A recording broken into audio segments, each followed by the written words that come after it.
Pedro, mata y come. ¿Matar y comer perros y cerdos? ¿Comer tortugas? Pedro le dijo: Señor, no, tú sabes que nunca he comido nada común o inmundo. No, Señor. Podemos ver que no le era fácil al Señor responderle, así que repitió la visión 3 veces. Bienvenidos al estudio Vida de la Biblia con Witness Lee. Un estudio completo, detallado y riguroso, libro por libro, desde Génesis hasta Apocalipsis, que se centra en experimentar a Cristo como vida a fin de cumplir el propósito eterno de Dios. Pueden escuchar gratuitamente todos los programas radiales del Estudio Vida o leer en línea los libros del Estudio Vida en nuestra página de internet radiolsm.com. Una vez más, radiolsm.com. Al apóstol Pedro le fue encomendada la responsabilidad de introducir al reino de Dios tanto a los judíos como a los gentiles, y por medio de 2 eventos muy específicos, la puerta del reino de Dios y de la vida eterna fue abierta a todos los que creen en Cristo. Y en el programa de hoy veremos la apertura de la puerta a los gentiles. Para ayudarnos en esta travesía por la Escritura, nos acompaña Eric Romero para comentar acerca de este evento tan importante en la historia del mover de Dios sobre la tierra. Saludos, Eric. Estoy gozoso de estar aquí hoy para profundizar en este pasaje tan rico de la Biblia. Eric, en Mateo 16, el Señor profetiza que Él edificará su iglesia y que también le dará a Pedro las llaves del reino. ¿Qué tal si leemos Mateo 16, del 18 al 19? Dice así: Y yo también te digo que tú eres Pedro, y sobre esta roca edificaré mi iglesia, y las puertas del Hades no prevalecerán contra ella. Y a ti te daré las llaves del reino de los cielos, y lo que ates en la tierra habrá sido atado en los cielos, y lo que desates en la tierra habrá sido desatado en los cielos. El versículo 18 revela la profecía más grande del Nuevo Testamento. Pues el Señor dice aquí: edificaré mi iglesia. Ahora, Eric, ¿de qué manera podemos nosotros participar en el cumplimiento de esta profecía? La manera de participar en el cumplimiento de esta profecía es cooperar con el Señor y ser uno con Él orando e impartiendo a Cristo como vida a todos a nuestro alrededor, a fin de que su iglesia pueda ser edificada. El Señor edificará su iglesia, pero lo hace por medio de nuestra cooperación. Agradecemos al Señor por abrirnos las puertas para que pudiésemos entrar al reino de Dios. Bueno, Eric, creo que ya estamos listos para comenzar nuestro estudio Vida de Hechos de esta ocasión. Al final del capítulo 9, vemos que el Señor obró de diversas maneras para prepararle el camino a Pedro, a fin de que éste abriera la puerta del reino de Dios a los gentiles. Hechos 9:31 nos habla del éxito que tuvo el ministerio de Pedro. Y dice: entonces la iglesia tenía paz por toda Judea, Galilea y Samaria, y era edificada, y se multiplicaba andando en el temor del Señor y con el consuelo del Espíritu Santo. Las iglesias habían sido sólidamente establecidas en las 3 provincias de Judea, Galilea y Samaria. Esto indica que el ministerio de Pedro, que consistía en propagar al Cristo resucitado, tuvo mucho éxito en la tierra judía. Esta tierra incluía no solamente a Judea, sino también a Galilea y a la región central llamada Samaria. Mediante el ministerio de Pedro, el territorio conocido como Tierra Santa se llenó de iglesias. En Mateo 16:19, leemos que el Señor Jesús le dio a Pedro las llaves del reino. El día de Pentecostés, Pedro usó la primera de estas llaves para abrir la puerta del reino de Dios al pueblo judío. Ahora, en Hechos 10, Pedro usa la segunda llave para abrir la puerta del reino de Dios a los gentiles. Miren, desde el principio de la humanidad, siempre han existido hombres devotos que buscan a Dios. Y Cornelio era este tipo de persona. Él y toda su familia temían a Dios y eran devotos. Hechos 10:7 habla también de un soldado devoto. Esto indica que en la casa de Cornelio imperaba un ambiente de devoción. En Hechos 10 vemos la clase de persona que el Señor usó para abrir el camino del reino de Dios al mundo gentil. Leamos Hechos 10, 3 y 4. Dice, este vio claramente en una visión, como a la hora novena del día, que un ángel de Dios entraba donde él estaba y le decía, Cornelio. Y él, mirándolo fijamente y atemorizado, dijo, ¿qué es, Señor? Y le dijo, tus oraciones y tus limosnas han subido para memoria delante de Dios. Entonces podemos ver que Cornelio recibió una visión cuando oraba, en el versículo 30. Y Pedro recibió otra visión, en el versículo 17 y 19. Él recibió esta visión también mientras oraba. Por medio de la oración, el plan de Dios y el mover de Dios fueron llevados a cabo. Esto nos enseña que la oración es necesaria para cooperar con el mover de Dios. ¿No creen ustedes?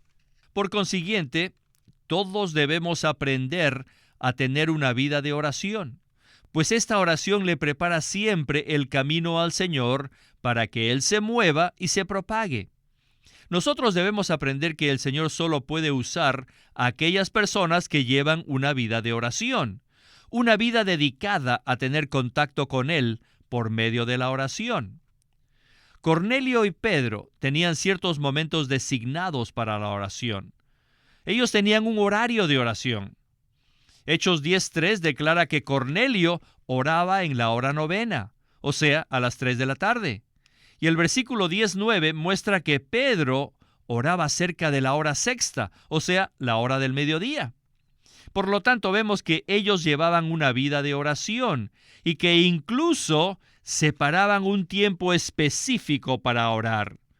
Si nosotros llevamos una vida de oración con tiempos designados, el Señor nos usará para abrir un camino a la propagación de su recobro. Eric, creo que es importante recalcar que tanto Cornelio como Pedro tenían momentos designados para la oración, o sea, que en su horario separaban un tiempo específico para orar. La oración del hombre es necesaria para que el Señor lleve a cabo su propósito eterno, ¿verdad? Sí, el capítulo 10 de Hechos recalca la importancia de la oración. Las oraciones de Cornelio y de Pedro llegaron a ser el medio que usó el Señor para abrir la puerta del reino a los gentiles. La vida de oración que tenían estas dos personas le dieron al Señor la manera por la cual Él pudo moverse en la tierra para extender su reino. A la luz de toda la Biblia, vemos que el Señor solamente puede usar a aquellas personas que tienen una vida de oración.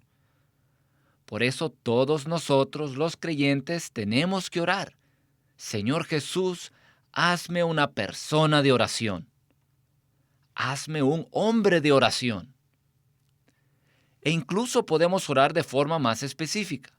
Señor Jesús, quiero ser una persona que ore en tiempos designados.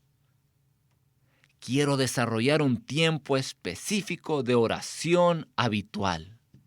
Amén.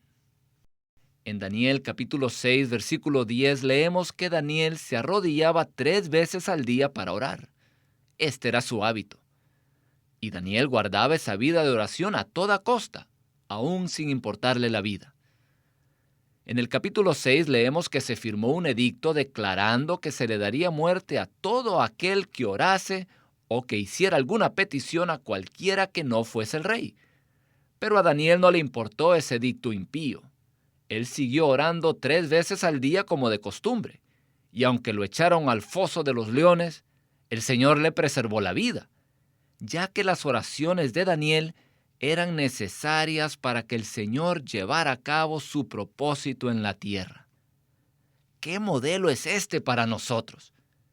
Que tengamos una vida de oración así como esta.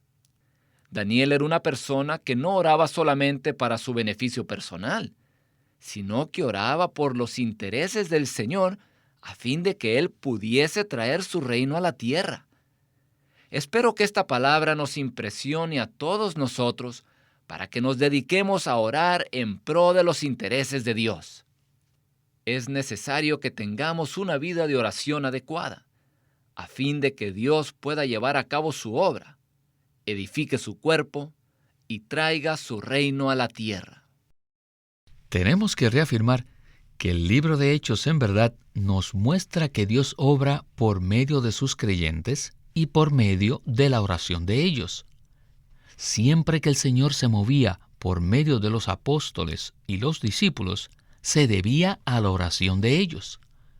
La oración de los creyentes y el mover del Señor van siempre juntos. Bueno, creo que debemos continuar con el estudio vida de hoy. En el caso del eunuco etíope, el ángel fue usado, y aquí, en el caso de Cornelio, un ángel fue usado de nuevo. La mención de los ángeles en ambos casos indica que no eran casos comunes, sino que eran casos extraordinarios. En la historia del eunuco etíope, el evangelio llegó a un gentil, y ahora, en el relato de la casa de Cornelio, el evangelio fue predicado a una familia gentil, con todos sus parientes, con todos sus amigos íntimos. No obstante, debemos notar que ambos relatos nos muestran que el ángel no fue comisionado para predicar el evangelio, debido a que solamente los creyentes humanos, los creyentes de Jesús, tienen el privilegio de llevar las buenas nuevas a la sociedad humana. Otro asunto importante es que la economía de Dios necesitaba experimentar un traslado de dispensación. En el Antiguo Testamento, la economía de Dios se encontraba en forma de figuras, tipos y profecías.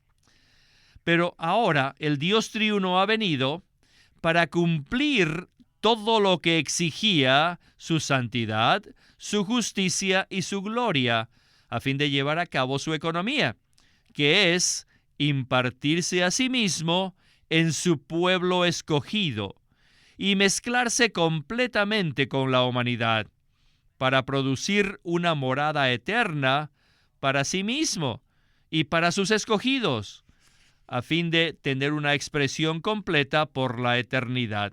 Esta es la economía de Dios. El Señor Jesús vino para iniciar esta transferencia, o sea, iniciar este cambio.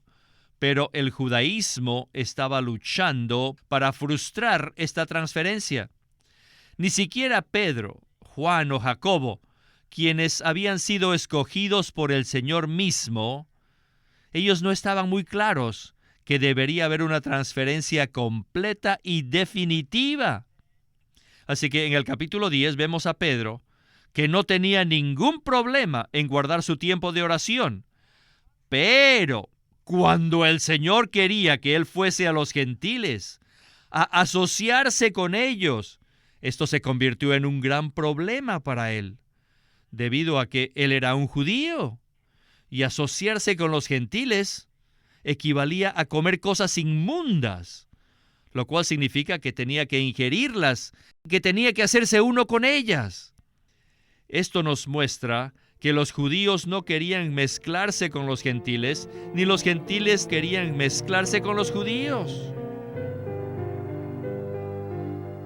Eric, creo que todos estamos de acuerdo que la visión que Pedro recibió es muy importante.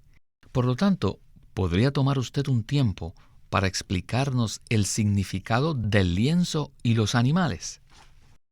Sí, esta visión es muy importante y está llena de significado.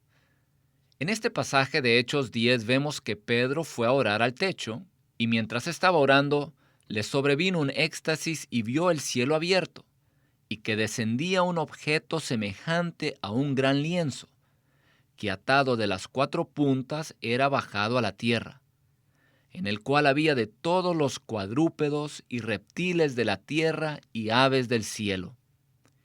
Entonces vino una voz diciéndole: «Levántate, Pedro, mata y come». Pedro se rehusó y dijo: «Señor, de ninguna manera, porque ninguna cosa profana o inmunda he comido jamás». Y la voz volvió a él la segunda vez: «Lo que Dios limpió, no lo tengas por común».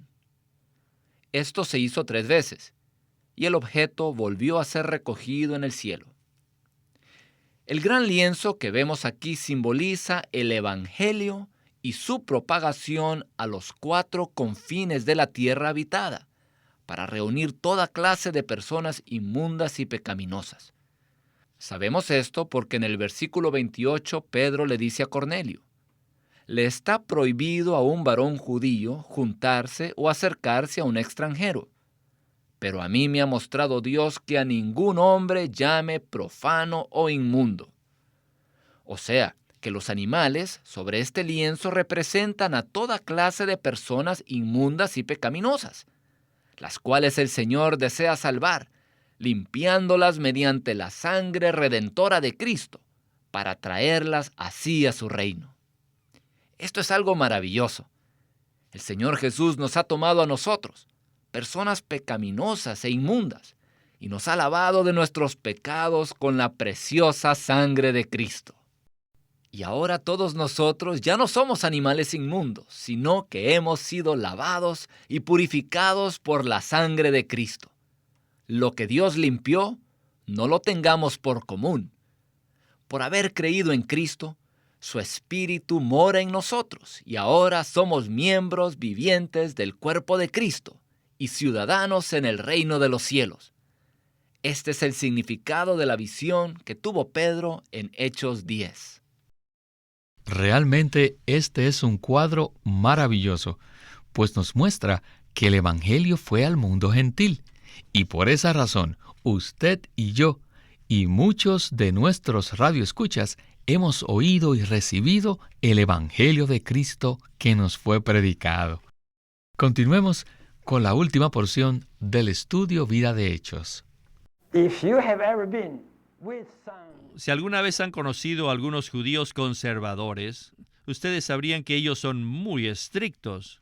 Ellos guardan las ordenanzas del judaísmo, las cuales separan y santifican a los judíos de todos los gentiles. Primeramente, ellos guardan el sábado. Segundo, ellos practican la circuncisión. Y tercero, tienen una dieta especial. Y pese a que el Señor Jesús vino y abolió estas 3 ordenanzas en la cruz, Pedro todavía se apegaba a ellas. Entonces, en Hechos 10, mientras Pedro estaba orando, la visión vino. Él vio un objeto semejante a un gran lienzo que descendía, el cual estaba lleno. ¿Pero lleno de qué? Estaba lleno de tortugas, tal vez de perros, de cerdos, toda clase de animales inmundos, lo cual sorprendió a Pedro. Y los cielos le hablaron y el Señor le dijo: «Pedro, mata y come». ¿Matar y comer perros y cerdos? ¿Comer tortugas? Pedro le dijo: «Señor, no, tú sabes que nunca he comido nada común o inmundo. No, Señor». Podemos ver que no le era fácil al Señor responderle, así que repitió la visión 3 veces. Debido a que Pedro todavía continuaba en la antigua ley, en la dispensación antigua. Entonces vemos que los 3 hombres de Cornelio llegaron a la casa y mientras estaban tocando la puerta, el Espíritu le habló a Pedro. Así es que vemos pues que tanto en el caso del eunuco etíope como en el caso de Cornelio, primero habló un ángel y después habló el Espíritu. Y cuando llegaron los hombres de la casa de Cornelio, esto hizo que Pedro entendiera lo que había visto y entonces entendió que los animales inmundos representaban a los gentiles, quienes los judíos los consideraban como inmundos. El contexto muestra que cuando vinieron los hombres de Cornelio, Pedro reconoció que estaba equivocado y se dio cuenta que Dios también había purificado a los gentiles y él debería, por lo tanto, asociarse con ellos. Los hombres de Cornelio se quedaron con Pedro esa noche y al día siguiente Pedro fue con ellos. Y cuando llegó a la casa de Cornelio, vieron que él había invitado ya a todos sus parientes, a todos sus amigos íntimos. Y esto, mis queridos radioyentes, es un buen ejemplo que debemos seguir. Es bueno que invitemos a nuestros parientes y a nuestros amigos a escuchar el Evangelio. Eric, Cornelio había invitado a su casa a sus parientes y amigos más íntimos para oír el Evangelio.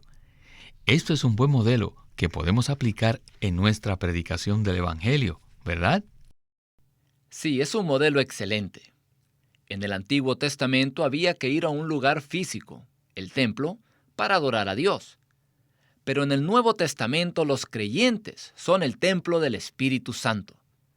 Así que en Juan 4, versículos 21 al 24, el Señor nos dice que la adoración a Dios no tiene que ver con un lugar físico, pues Dios es espíritu, y los que le adoran deben adorarle en su espíritu y con veracidad. El modelo que vemos en el Nuevo Testamento es que los creyentes principalmente se reunían en sus hogares y tenían comunión en el espíritu unos con otros. Ellos oraban y adoraban a Dios en sus hogares. El hogar, como sabemos, es un lugar de amistad íntima, y en esa atmósfera, los creyentes podemos disfrutar a Cristo en comunión mutua unos con otros. Y ahí se provee la oportunidad de dar testimonio y predicar el Evangelio a nuestros parientes, a nuestros vecinos y amigos, tal como lo hizo Cornelio. Él invitó a sus amigos a casa para que escuchasen el Evangelio. Y nosotros podemos hacer lo mismo con nuestros vecinos, amigos y colegas. Además, esa atmósfera de comunión es de gran beneficio para nuestra familia e hijos. Allí nuestros hijos pueden ser animados a amar al Señor y a seguirle. Las reuniones en los hogares son una característica del Nuevo Testamento, pues es en el hogar donde encontramos mutualidad para orar y tener comunión unos con otros. Como dice Hebreos capítulo 10, versículos 24 y 25.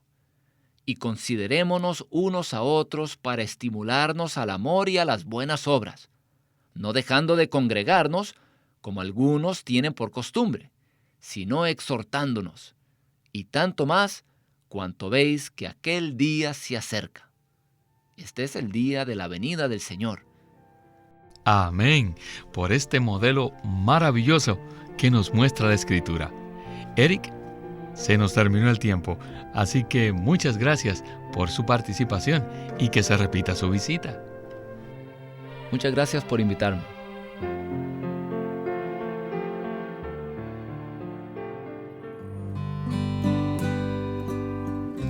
Estudio Vida de los Hechos de los Apóstoles.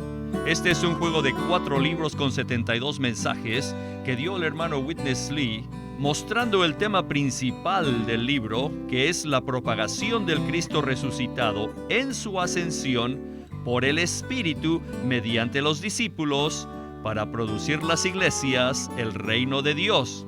En este juego de libros, el hermano Lee menciona todos los detalles del libro de los Hechos y nos presenta desde el punto de vista de vida cómo el Cristo resucitado se propagó en la iglesia primitiva. Le recomendamos este juego de libros a todos aquellos que quieran profundizarse en las riquezas del libro de los Hechos. Lucas relata todos los eventos que ocurrieron después de que Jesús ascendió a los cielos por medio de los apóstoles. No se pierdan este juego de libros que es muy importante para el entendimiento de lo que Dios está haciendo hoy día en la tierra. El Estudio Vida de Hechos por Witness Lee, un juego de 4 tomos y 72 mensajes. Y puede conseguirlo en su librería cristiana o llamando a Living Stream Ministry al 1-800-810-1149. Queremos animarlos a que visiten nuestra página de internet libroslsm.com. Allí encontrarán los libros impresos del ministerio de Watchman Nee y Witness Lee, la Santa Biblia versión recobro con sus notas explicativas, y también encontrarán folletos, himnos, varias publicaciones periódicas y libros en formato electrónico. Por favor, visiten nuestra página de internet libroslsm.com.